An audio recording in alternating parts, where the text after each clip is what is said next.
What's up, YouTube? My name is Eric. If you're new to my channel, it's all about mental health, mental illness, a little bit of fun, just pretty much letting everybody know that they're not alone, whatever it is you're struggling with, suicide awareness, addiction, and sharing my experiences. I'm not a doctor, I'm not a therapist. My name is Eric. I'm diagnosed ADHD, PTSD, GAD, and MDD. I've been diagnosed by multiple doctors. I do take medication. I am a recovering addict from alcohol and cocaine.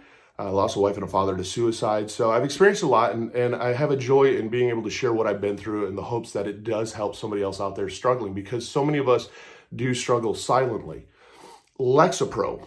Lexapro is an antidepressant.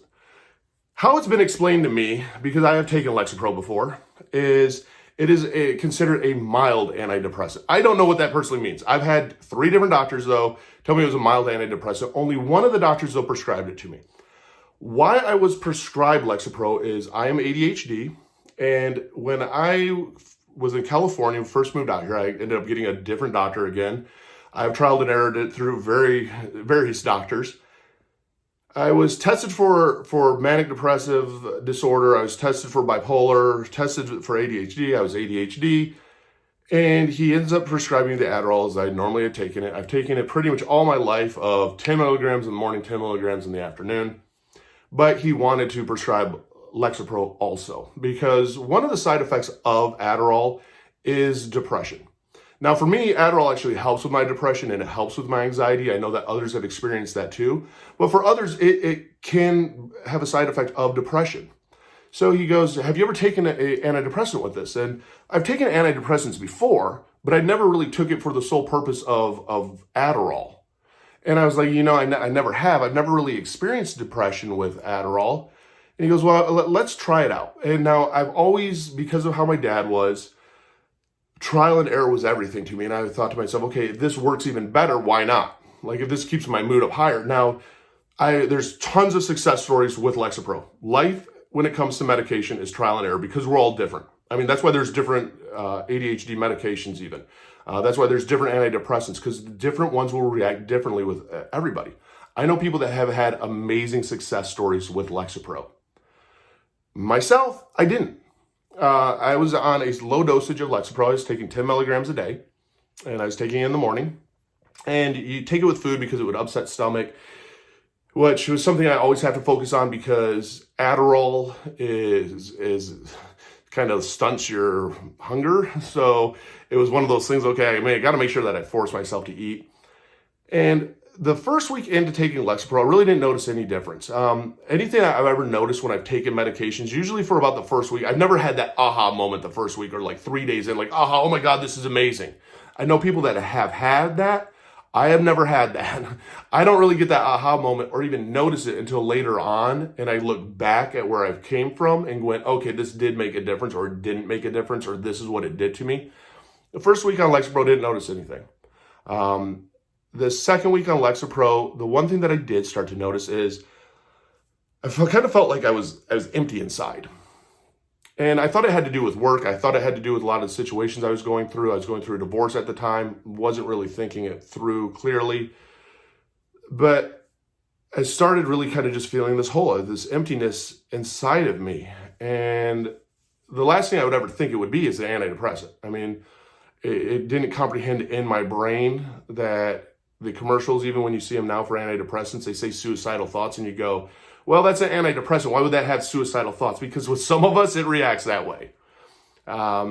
Second weekend, it just started to grow. Third weekend, I filled the script once. So that means that I had went through it, because it was once a day. I went through 1 month of Lexapro, because how Adderall works is you have a 30-day prescription. You go in and you get retested with your blood pressure, their weight, all of that, just to make sure that you're not losing a massive amount of weight or any of the side effects hit.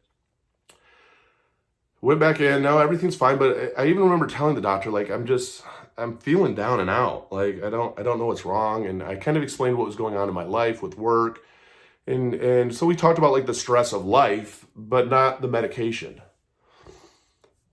After about a month, though, I started not wanting to leave my bed. I started being late to work. I started not giving a shit. I stopped caring. And it was really weird. It was like it wasn't like a fuck it all pill, like fuck all this shit, I'm over this, I'm done. It was just like, I don't want to be here anymore at all. And this isn't worth it.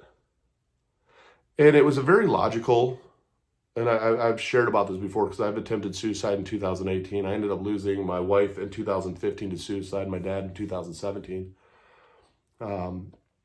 It was very logical though.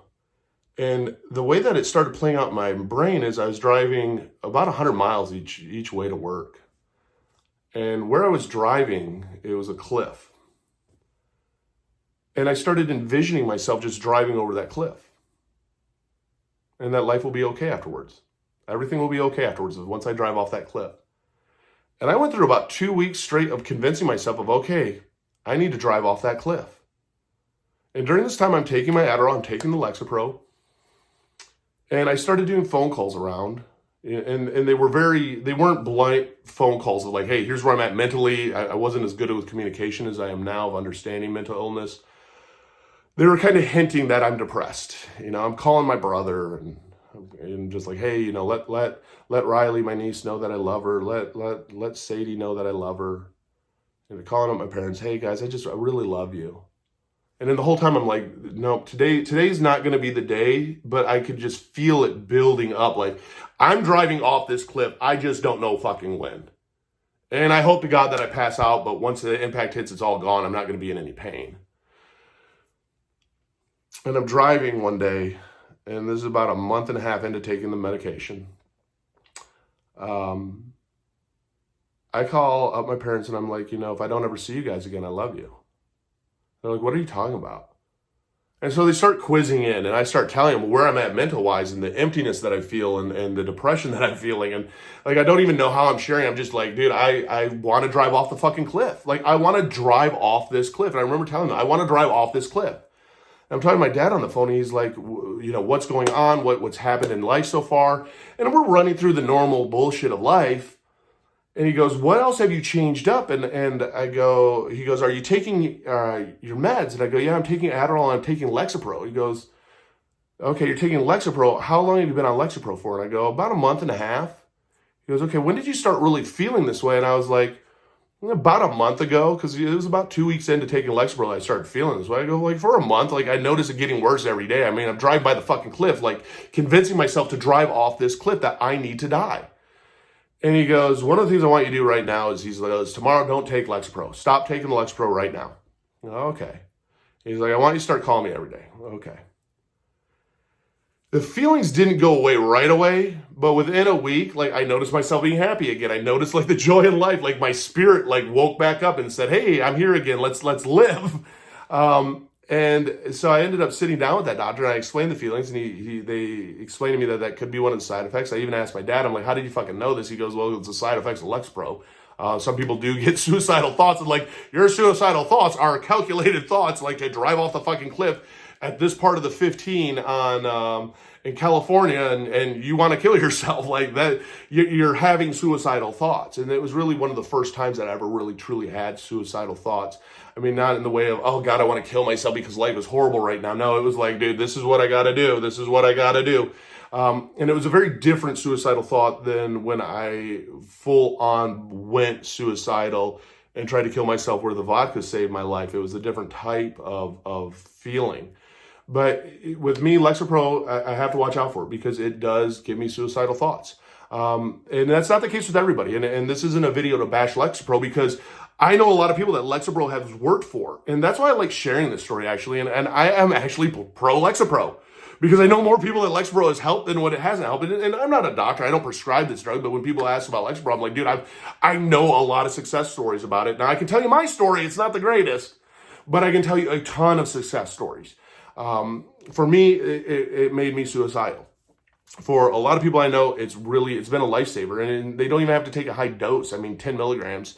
For a lot of people is what I know that they take that, they're like, dude, it's like, it makes me just feel good. It fills me with life. Well, not taking Lexapro filled me with life.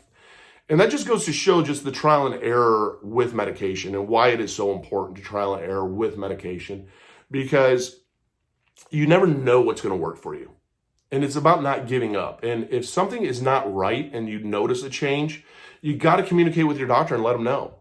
I mean, at that point where I was, if it wasn't for my dad, I wouldn't have told my doctor because I'm just following my doctor's orders. If you don't feel right, tell your doctor. Let them know what you're feeling, how it's making you react if you do have those kind of suicidal thoughts. Communication is everything because doctors can't read our minds. They can't read what we're going through. So communicating with them and telling them is everything. So don't forget this.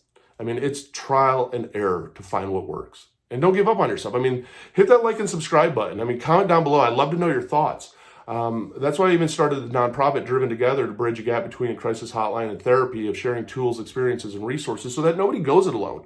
So that if it works for somebody, awesome. If it doesn't work for somebody else, it inspires us to continue the trial and error. I have links down below to mental health discords. I have all my social media links in the description box also. I also even have links to Amazon for things like fidget spinners and fidget cubes that I use to help with my anxiety. I'm diagnosed with GAD. I have a link down below for BetterHelp of trial and error just to find out what works. I mean, it's just about not giving up. For some people it works, for some people it doesn't. And that's what it really comes down to. So find out what works for you and do you. Don't let anyone else affect you. Feel free to listen to the experiences that we've all have been through so that awareness is there. But do it for you and do you. I mean, you're a BAMF. You're a badass motherfucker. You've made it through 100% of your worst days and make it through 2 today. And you got this.